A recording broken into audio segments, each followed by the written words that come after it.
नमस्कार दोस्तों। ये कहानी का 6वां पार्ट है। अगली सुबह अरमान की आंख खुली तो एक बार फिर रात का वाक़या उसके ज़हन में ताज़ा हो गया। कायनात का दर्द याद आते ही उसका मन कसैला हो गया और वह उठकर सीधा जिम रूम में चला गया। उसे एक अजीब सी घुटन और बेचैनी महसूस हो रही थी। रह रहकर कायनात की खून से सनी हथेली नज़र आ रही थी। पता नहीं क्यों, पर वो एक बार कायनात को देखकर तसल्ली करना चाहता था कि वो ठीक है या नहीं। उसके जख्म ठीक हैं। लगभग 1 घंटे तक वो जिम में पसीना बहाता रहा। आज ये पहली बार था जब उसके ज़हन में अपने अतीत की बजाय कायनात घूम रही थी। आज उसे ना मोहिनी की बातें याद आ रही थी, ना उसका वो बेवफा का चेहरा। आज उसे सिर्फ कायनात का दर्द से लिपटा चेहरा नज़र आ रहा था। टॉवल से पसीना पोंछते हुए वो अपने कमरे में आया। नौकर ने तब तक कॉफ़ी लाकर रख दिया। कॉफ़ी का मग उठाकर वो बालकनी में आकर खड़ा हो गया। कहीं ना कहीं उसे उम्मीद थी कि एक बार कायनात दिख जाए। कायनात उठी तो उसका सर दर्द से फटा जा रहा था। उसने खुद को बेड पर देखा तो थोड़ी हैरानी हो गई। उसकी नज़र अपने साइड टेबल पर पड़ी, जहाँ फर्स्ट एड बॉक्स रखा, वहाँ जो रात में अरमान जल्दी जल्दी में भूल गया था। उसने अपना हाथ देखा तो हाथ पर पट्टी देख उसने हैरानी से उठकर बालकनी में आई। उसने इधर उधर देखा तो एक गिलास और फूटा गिलास था। वहाँ एक तरफ शराब की बोतल फूटी पड़ी थी। फर्श पर जगह जगह उसके खून की बूंदें सूखी हुई थी। ओह, ये क्या हो रहा है? अपना सर पकड़कर कायनात ने झुंझलाते हुए कहा। अरमान को अपनी कॉफ़ी ख़त्म कर यहाँ से जाने के लिए मुड़ा ही था कि कायनात की आवाज़ सुन गई और दीवार से लगकर खड़ा हो गया, जिससे कायनात उसे ना देख सके। उसकी बालकनी से एक दीवार पर आईना लगा था, जिसमें अरमान को कायनात साफ नज़र आ रही थी। अब तक जो उसे बेचैनी और घुटन महसूस हो रही थी, उसकी जगह अब राहत ने सांस ली। मैं तो रात के यहीं सो गई थी, फिर अभी अंदर कैसे? ये पट्टी, ये हो क्या रहा है? मुझे कुछ बात याद क्यों नहीं आ रही? खुद पर चिल्लाते हुए, कायनात इतना पीती ही क्यों हो जो संभालती नहीं? लिमिट में पिया करो। उसकी बात सुन अरमान मुंह दबाए हंसने लगा। हो सकता है नशे में अंदर चली गई होगी, पर ये पट्टी, मैं इन मामलों में इतनी अनाड़ी कि मुझे पैड लगाना भी नहीं आता। आई एम स्पोरन। मैंने पट्टी तो बिल्कुल नहीं बांधी होगी। फिर पट्टी? कायनात पट्टी को देखकर घूर रही थी। उसके चेहरे पर एक कसैलापन आ गया। पट्टी को घूरते हुए उसने कहा, मेरा हमदर्द कहाँ से आ गया? इतनी रात को चोरी छिपे मेरी पट्टी करने आया? किसे मेरे दर्द और पीप से फर्क पड़ने लगा है?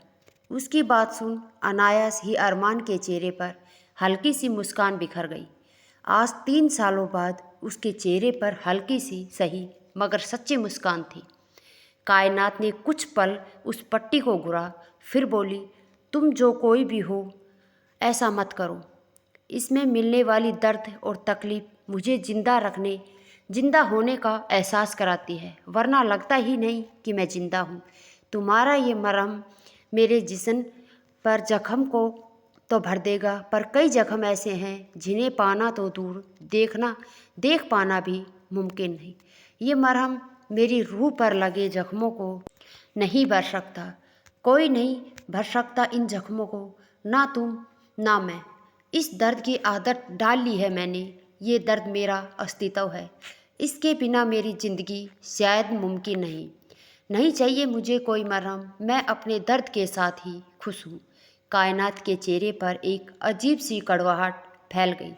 अब तक उसने इस दर्द के साथ समझौता कर लिया था, सीख लिया था दर्द में जीना, मगर यूँ किसी का आकर मरहम लगा जाना उसे नागवार था। उसे ऐसा लग रहा था जैसे वो मरहम, वो पट्टी उसे चिढ़ा रही हो।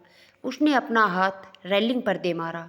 अरमान दीवार से सामने आकर चीख पड़ा, stop, don't this, what are you doing? मैंने कहा मत करो ऐसा, वो चिल्लाते हुए बोला।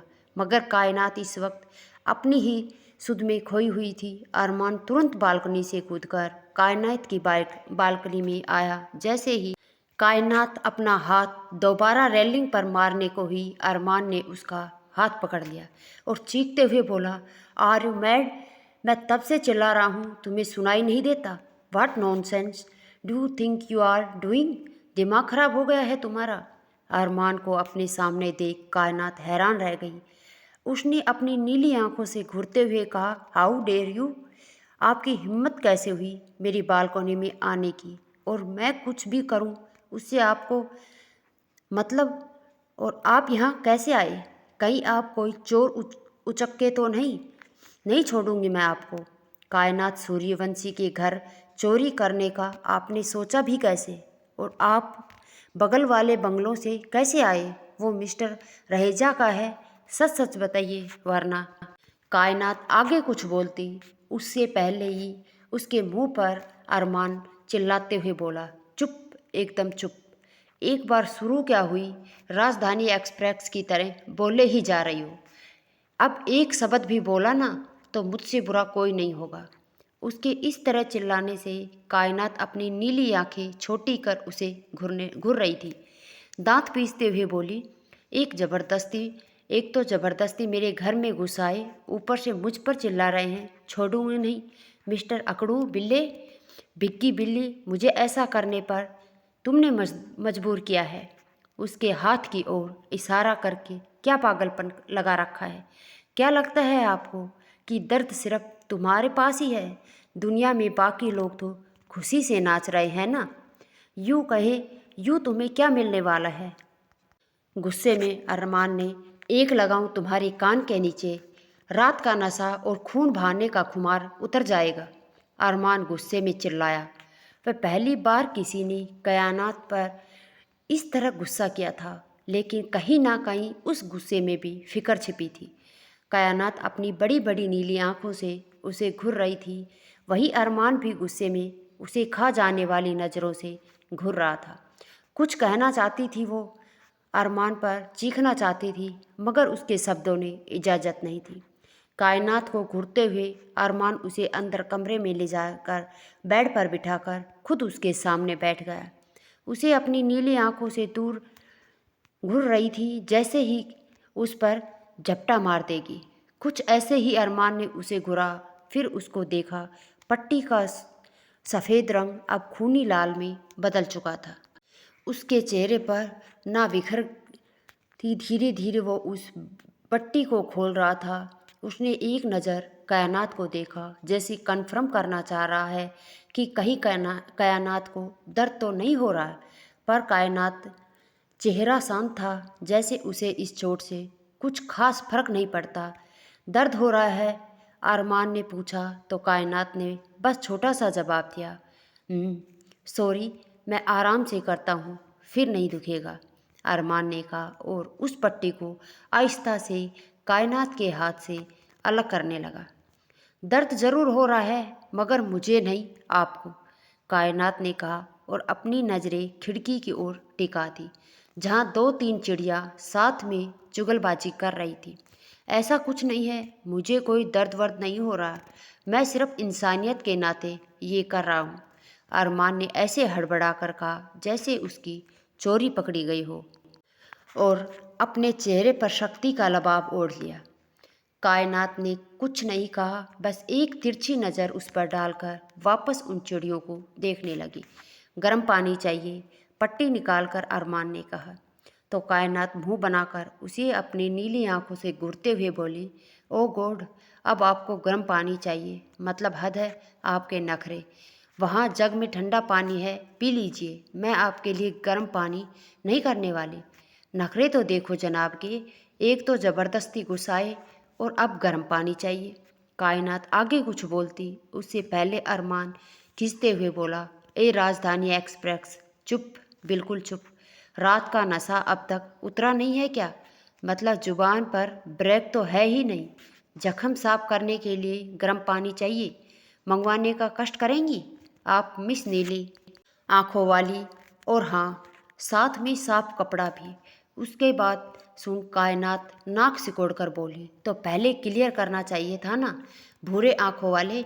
अरमान ने उसे पूरा तो उसने इंटरकॉम उठाकर कहा, शांता, एक कप ब्लैक कॉफ़ी, एक होप स्पून शुगर। अरमान उसे ऐसे देखे जा रहा था जैसे सोच रहा हो, क्या मांगा मैंने और ये लड़की क्या ऑफर कर रही है।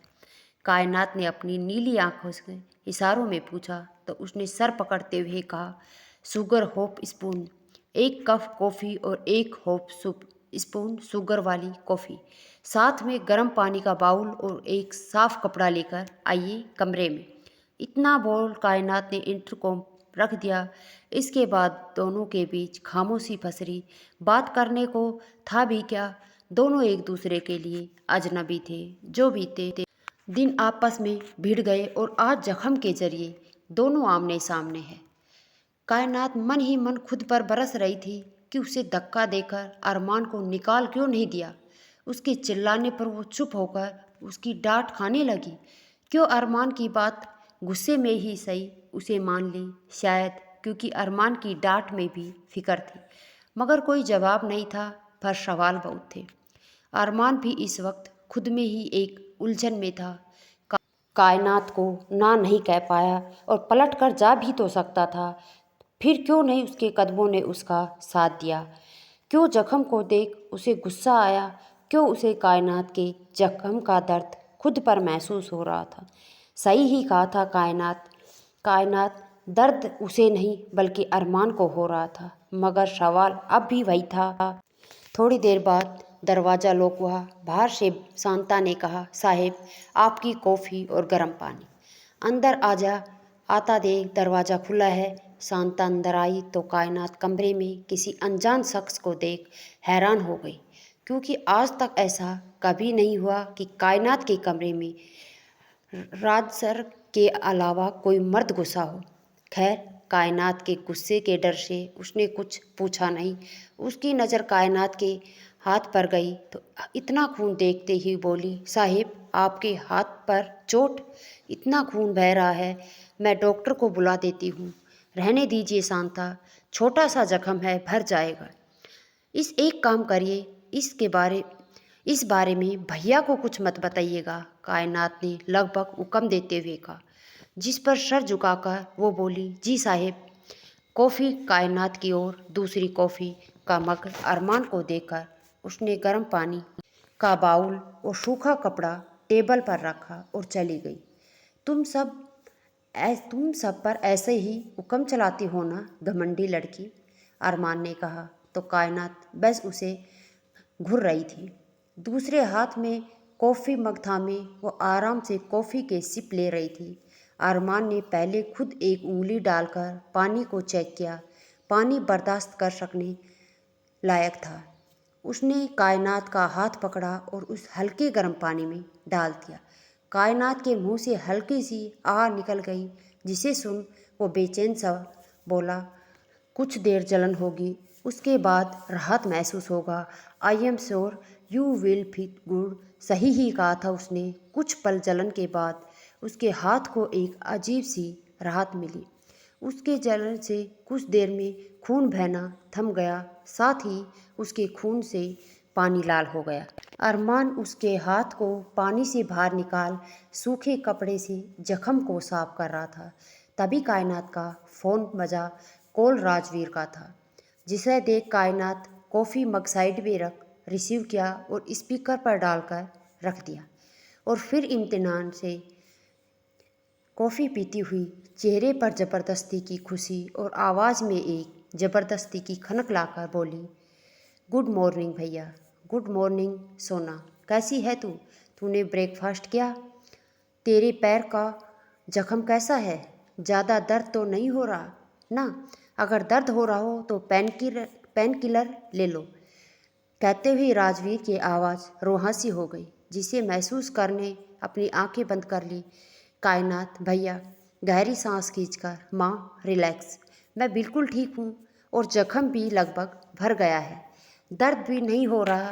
प्लीज़ आप मेरे लिए परेशान मत होइए, सब ठीक है। राजवीर, किससे झूठ बोल रही है तू? मुझसे या खुद से? तेरा हर दर्द अपने सीने में महसूस कर सकता हूँ, वो दर्द भी जिसे तू खुद से छिपाने को जद्दोजहद करती रहती है। मेरी सोना है तू, मेरी बेटी। जब तू मम्मा के पेट में थी और मैंने पहली बार तेरी धड़कन सुनी थी, उस एक पल से तेरी धड़कनों का और मेरे जीने की वजह बन गया। तू जिंदगी है मेरी सोना, तेरा हर दर्द मुझे तड़पा जाता है। कायनात माँ, सही कहा आपने, दर्द हो रहा है मुझे, बहुत दर्द, इतना कि बर्दाश्त कर पाना मुमकिन नहीं। पर ये दर्द जख्म। उसने कायनात का हाथ पकड़ा और उस हल्के पानी, गर्म पानी में डाल दिया। कायनात के मुंह से एक हल्की सी आह निकली, जिसे सुन बेचैन सा बोला। राजवीर की आंखों से कुछ बूंद दर्द झलक गया। कायनात, आपको पता है, आप वर्ल्ड के बेस्ट भाई हो। आपने ना सिर्फ मुझे एक बड़े भाई का प्यार दिया, बल्कि माँ बनकर मेरी परवरिश की, पिता बनकर हमेशा मेरे सामने ढाल बनकर खड़े रहे।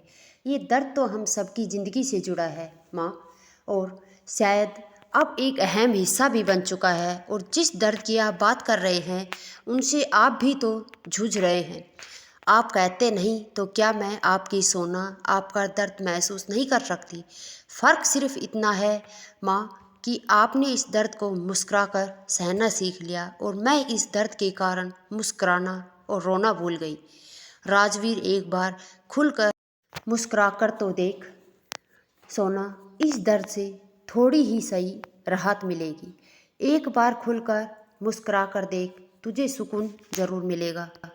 कब तक यूँ खुद को अपने जख्मों में जब्त करके रखेगी? तरस गया हूँ मैं अपनी सोना को पहले की तरह देखने के लिए। मैं चाहता हूँ तू खुशियों में खिलखिलाए। शायद मैं पहला ऐसा भाई हूँ जो चाहता है कि उसकी बहन रोए, आंसू बहाए। बुरे नहीं होते आंसू बहाना, कभी उन्हें बाहर निकालने के रास्ता दे देना चाहिए। राजवीर की बात सुन कायनात के चेहरे पर दर्द बिखर गया। सही ही तो कहा था राजवीर ने।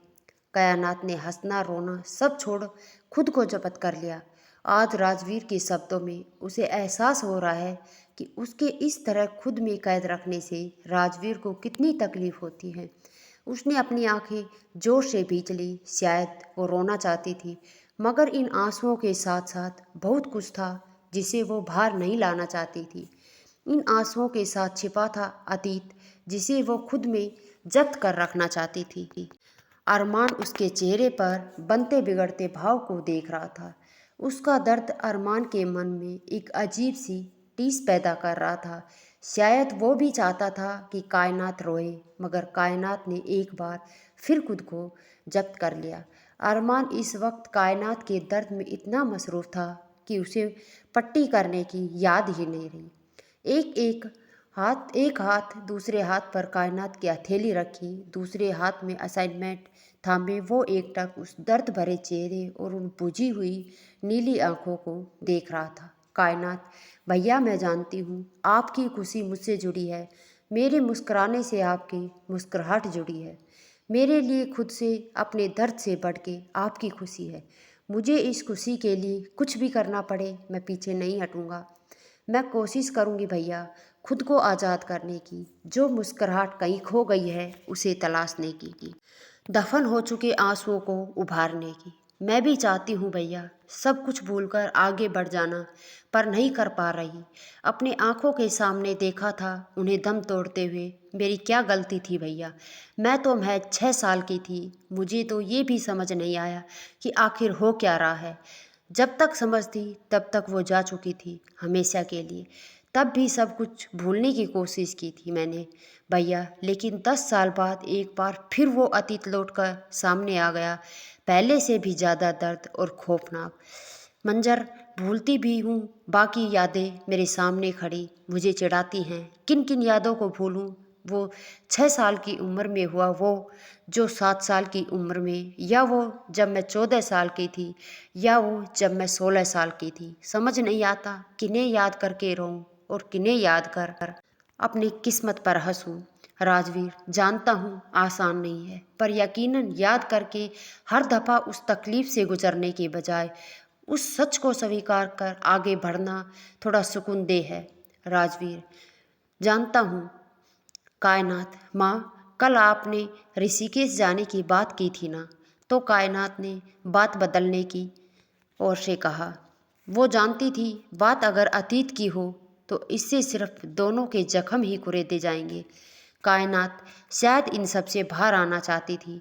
वो खुद को अतीत के इस घेरे में ही रखना चाहती थी। राजवीर, सोना, आई नो तू ऋषिकेश नहीं जाना चाहती। आई एम सॉरी, कल मैंने अपना फैसला तुझ पर थोप दिया।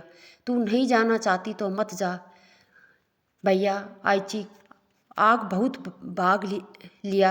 अब अतीत का सामना करना चाहती हूँ, मगर इस बार डर कर या कमज़ोर पड़कर नहीं, पूरी हिम्मत से सामना उसके अतीत से जीतूंगी।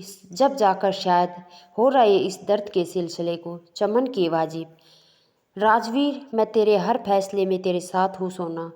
तू जा ही है तो मैं नहीं रोकूंगा। वैसे तुझे नहीं लगता कि तूने मुझसे कुछ छिपाया है कायनात? उसकी बात सुन कायनात अचकचा गई तो उसे डांट से बचने के लिए बहुत सी बातें राजवीर से छिपाई हैं, लेकिन राजवीर किस वाली बात के बारे में कह रहा था ये वो सोचकर उसकी हालत खराब हुई जा रही थी। और ये देख अरमान मन ही मन हंस रहा था। राजवीर, चल अब बता, पैर पर चोट कैसे लगी? इस सवाल से अरमान को एक कसक सी महसूस हुई। शायद कायनात को जख्म देने का मलाल था। जिस जख्म को कल टक्कर के वक्त उसने नज़रअंदाज कर दिया, जिस जख्म से रिश्ते खून को देख उसे फर्क नहीं पड़ा, वही जख्म उसे चुभता महसूस हो रहा था। कायनात, लेकिन आपने तो कल कहा था कि आप कोई सवाल नहीं करेंगे। राजवीर, हाँ तो अब मैं ही पूछ रहा हूँ, कैसे लगी? कायनात, भैया मैं किसी दोस्त से मिलने रेस्टोरेंट गई थी। बाहर निकलकर बाइक पर बैठी ही थी, एक पागल ने टक्कर मार दी। अरमान ने तीखी नज़र से कायनात की ओर देखते हुए कि अपने लिए पागल सुनकर अरमान उसे घूरने लगा। राजवीर, मनाली में ऐसा कौन है जिसने तुझे टक्कर मारने की हिमाकत कर दी? कायनात, भैया वो मनाली में नए हैं, नाम कुछ तो कहा था उन्होंने। चीख चीख कर नाम बता रहे थे। हाँ, ठाकुर, समथिंग ठाकुर नाम था। एनीवे, उन मिस्टर अकड़ू बिल्ले से तो मैं कल ही निमट चुकी थी। जहाँ कायनात की बात सुन राजवीर हंस पड़ा, वही अरमान उसे एक बहु उचका कर घुर रहा था। कायनात ने भी अपनी आंखें तर कर उसे घुरा। राजवीर, चल ये तो हुआ आधा सच, अब पूरा सच बता। करण ने बताया तेरा जख्म गहरा है। तूने कहाँ टक्कर तब हुई जब तेरी गाड़ी खड़ी थी, मतलब एक्सीडेंट छोटा था तो फिर जख्म गहरा। बात कुछ हजम नहीं हो रही। बाकी बात बताएगी या मैं अपने तरीके से पता करूं? राजवीर की बात सुन अरमान के भी दिमाग में क्लियर हो गया कि उसने बीती रात पट्टी करते वक्त कायनात का जख्म देखा था। वाकई जख्म गहरा था, लेकिन इस छोटी सी टक्कर से इतना गहरा जख्म, ये बात उसे भी अजीब लग रही थी। अब वो भी सवालिया नज़रों से कायनात को देख रहा था। कायनात, भैया आप खामखा बिजनेसमैन बन रहे हैं, आपको तो जासूस होना चाहिए था। राजवीर, तू भी खामखा बिजनेस वूमेन बनने की कोशिश मत कर।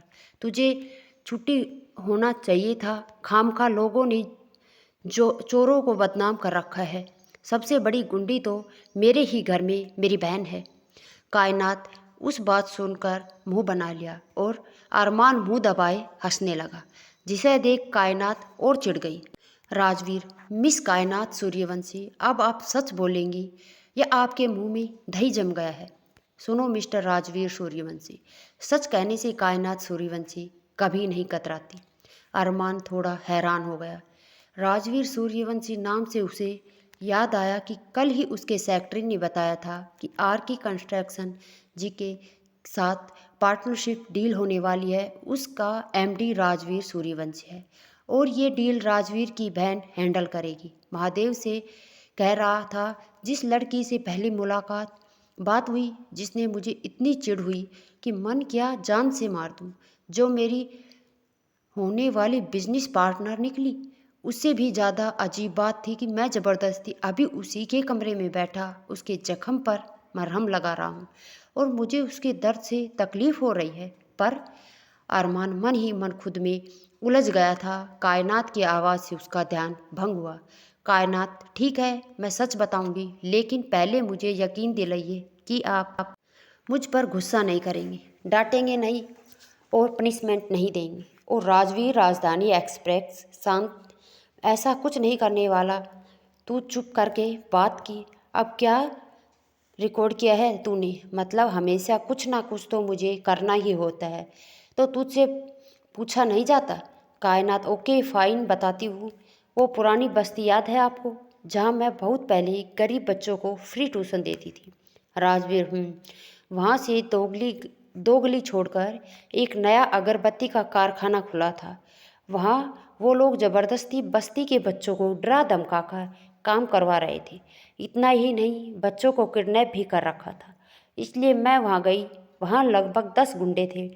मैं तो शांति से ही काम करना चाहती थी भैया, लेकिन उनमें से 2 के हार्मोन से ज़्यादा ही बात लात मार रहे थे। कमीनों ने सोचा भी कैसे कि कायनात सूर्यवंशी को अपना शिकार बनाकर पाने को मजबूर करेंगे। मुझे गुस्सा आ गया तो मैंने उन दोनों को कायदे से तोड़ दिया। उनकी इसके बाद भी मैंने इतने आराम से उन लोगों से पूछा कि 2 बच्चे कहाँ हैं, लेकिन उन्होंने वो लोग ठहरे लातों के भूत। इसलिए मैंने उनकी सबकी कुटाई कर दी। इस सब में मुझे खुद को नहीं पता चला कब मेरे पैर में चोट लगी और जख्म गहरा हो गया। कायनात ऐसे बता रही थी जैसे ज़्यादा भोला और शरीफ और कोई नहीं होगा। उसकी बात सुन, जहाँ अरमान उसे खा जाने वाली आग उगलती नज़रों से घूर रहा था, वहीं राजवीर का चेहरा भी गुस्से से तमतमा गया। Rajveer, are you mad? तू अकेली वहाँ गई, मतलब हद है सोना। हाँ माना तेरे वहाँ जाने की वाजिब वजह थी, लेकिन अकेले? सीरियसली? तूने सोचा भी है अगर तुझे कुछ हो जाता तो? और सुना तो ऐसा रही है जैसे वीर गाथा हो। क्या ज़रूरत थी तुझे यहाँ जाने की? अगर तुझे यहाँ के बारे में पता चला तो पुलिस के पास जाती। तुझे सुपर वुमेन बनने की किसने की?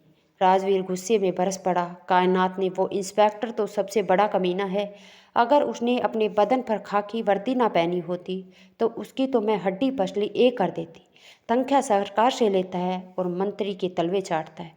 उसे सच पता था, लेकिन उसने रोकने की बजाय उन लोगों को सह दी थी। राजवीर, ठीक है माना इंस्पेक्टर था, लेकिन तू एमडी, डीसीपी या डीआईजी को कॉल कर लेती। लेकिन नहीं, तुझे तो लड़ने का, गुंडागर्दी करने का मौका चाहिए। मेरी ही गलती है, सर पर चढ़ा रखा है मैंने तुझे। इस बार नहीं, वापस मुझे, मैं वहाँ आया और तू इंडिया को टाटा बाय बाय हमेशा हमेशा के लिए कह दोगी। मैं तो पक्का तुझे बोर्डिंग स्कूल में डाल देता छोटी होती तो। कायनात, आप मुझे खुद से कभी दूर जाने ही नहीं देंगे, सो इंडिया को टाटा बाय बाय करने का तो सवाल ही नहीं उठता। यह आपके साथ रहूँगी हमेशा, मैं आपके साथ रहूँगी। राजवीर, तू जानती है मैं तुझे खुद से दूर नहीं कर सकता, इसी का तो फ़ायदा उठाती है। लेकिन इस बार नहीं, मैं इस बार इंडिया रहने नहीं दूंगा, बल्कि तुझे हम लेकर हमेशा के लिए न्यूयॉर्क शिफ्ट होने जाऊंगा। कसम से, यहाँ रहेगी तो यहाँ आराम से शांत बैठेगी और सुन ले मेरी बात। मुझसे तो तू बस बात करियो ही नहीं, ना तुझे खुद को मुसीबत में डालने में, तो जो मन में आए वो कर। कायनात, भैया आई लव यू। राजवीर को गुस्सा करते देख कायनात ने अपनी आवाज़ में मासूमियत उड़ेलते हुए कहा। राजवीर मुंह बनाते हुए बोला, हाँ तेरा हर बार का यही है, पहले कांड करेगी और जब मैं गुस्सा हो जाऊं तो भिग्गी बिल्ली बनकर आई लव यू बोल देगी। लेकिन इस बार नहीं, मुझे तुझसे कोई बात नहीं करनी। जा तू फिर किसी से लड़ाई कर। कायनात नाखून चबाते हुए सोचने लगी, अब क्या करे। कुछ सोचते हुए बोली, माँ, ओ माँ, आप नाराज मुझसे? अरे मेरी प्यारी माँ, सॉरी सॉरी। अच्छा ठीक है, मैं आपके साथ न्यूयॉर्क चलूँगी, फिर इंडिया कभी नहीं लौटूंगी। और तो और कोई नहीं, यहाँ कुछ नहीं करूँगी। सॉरी ना माँ, लव यू, मुझे माफ़ कर दीजिए। राजवीर, सोना मैं क्या करूँ तेरा, तुझसे तो गुस्सा भी नहीं रह पाता। क्यों करती है ऐसा? मत क्या कर। एक ही शर्त पर माफ़ करूँगा तुझे, मुझसे वादा कर कि आइंदा ऐसा कुछ नहीं करेगी और ना ही कोई बात छिपाएगी। कायनात वादा। राजवीर देखते हैं कब तक तू अपने वादे पर कायम रहती है। थोड़ी देर की बातचीत के बाद राजवीर ने फ़ोन रख दिया। कायनात का ध्यान अब भी उस वादे पर अटका था। उसने एक गहरी सांस खींचकर कहा, सॉरी भैया, पर वादों का अस्तित्व मुमकिन ही नहीं। वादे टूटने के लिए ही होते हैं। सॉरी, मैंने आपको अब भी आधा सच बताया। पूरा सच तो ये है कि वो कारखाना रघु गुज्जर का था। यहाँ रघु गुज्जर जिसका जिक्र छिड़ते ही आपके चेहरे पर अतीत की कड़वाहट दौड़ आती है। मैं जानती हूँ कहीं ना कहीं उस नाम उस रात से जुड़ा जिसने हमारी ज़िंदगी बर्बाद कर दी। सच का पता मैं लगा कर रहूँगी। फ़िलहाल आपको इसके बारे में नहीं बता सकती। ऑलरेडी मैं रघु गुज्जर के 3-4 काले धंधे बंद करा चुकी हूँ और इस वक्त वो मुझे मार खाए बिना बैठा मेरी मौत का साजिश रच रहा होगा। कायनात की बात सुन अरमान की आंखें फैल गई। उसके रहन में कुछ हाफ रहा था। तो दोस्तों ये पार्ट आज यही ख़त्म करते हैं। अगला वीडियो कल डालेंगे। तब तक लिए चैनल पर नए हैं तो चैनल को सब्सक्राइब जरूर कर लें।